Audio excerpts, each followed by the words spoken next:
my wife gave me the perfect anniversary card. We were at a nice restaurant, and we're sitting there. She hands me a card, and I open up the envelope, and this is what it says in the front of the card. It says, "Hot sex now for our anniversary," and it had a picture of a dog wagging its tail. I was thinking, God, you're so faithful. I have a godly wife. This is just awesome. Hot sex now, love it. Check, you know. And then my wife says to me, open the card. And when you open the card, you realize hot sex now is just an acrostic, right? So the H of hot is holding hands. The T of hot is like watching a ballet. And then all of it was relational things that you would do together. So here's the joke, the entire anniversary dinner. I would close the card and show it to me, and then she would open the card. Well, welcome to sex. Sex and marriage. Who knew it would be so complicated? Who knew that men and women usually approach it very differently, man? I wanted hot sex now. My wife wanted all the precursors to hot sex now, which is holding hands, going to a ballet, intimate conversations. So what do we do with this? How do we improve our sex life? Let me just borrow something from systems theory. Systems theory is this idea that sex isn't one thing, it's multiple things. Let me give you a quick illustration. I was eating yogurt for the very first time. I was on the wrestling team in high school, and you had to lose a lot of weight to wrestle.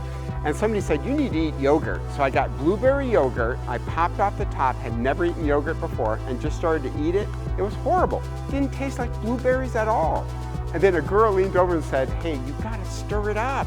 The blueberries are at the bottom. I stirred it up, and then it tasted like blueberry yogurt. That's systems theory. You gotta mix everything together. So sex, I would argue, is not one thing, it's multiple things. One, it is absolute commitment.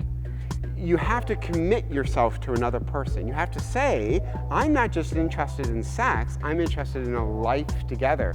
Women deeply want to know that their partner is committed for a lifetime.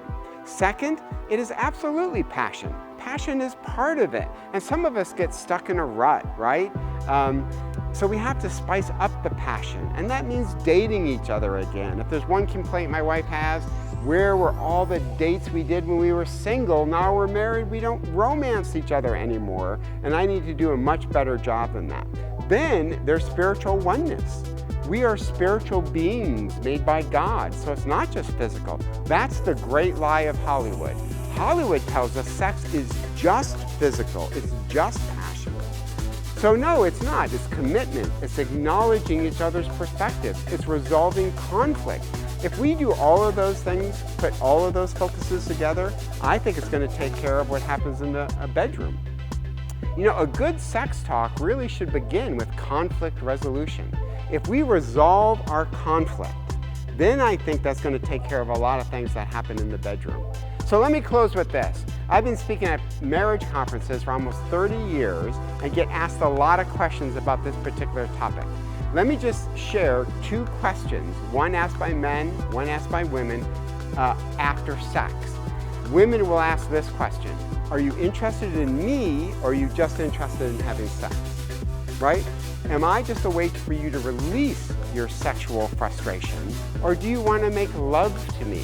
That's a very important thing. So my wife would say to me, honey, the most important thing is non-sexual touch. Don't just give me a hug when you want sex. Give me a hug when you don't want sex, just to show me affection. Ladies, here's a question I think men ask. Did you enjoy this? Or were you just doing your wifely duty, right? In today's sex-crazed world, are you just being a good Christian wife, or do you actually enjoy this? So ladies, do a quick test, okay? Here's the test. Next time after you've been intimate, in the morning when he's shaving, just walk past him and say, hey, last night, that's all you need to do. Just say, last night, woo, right? And watch his reaction. If Noreen does that to me, I'm kind of like, oh, I actually had an off night. You know what I mean? So, sex is complicated. I think God made it complicated because it's not, as the world says, it's not just physical, it's not just passion, it's spiritual, it's relational, and we both ask very important questions about sex. Ladies want to know, Do you just want to have sexual release, or do you love me? And men want to know, is it just me, or do you enjoy this? It's complicated, but it's well worth figuring out that riddle.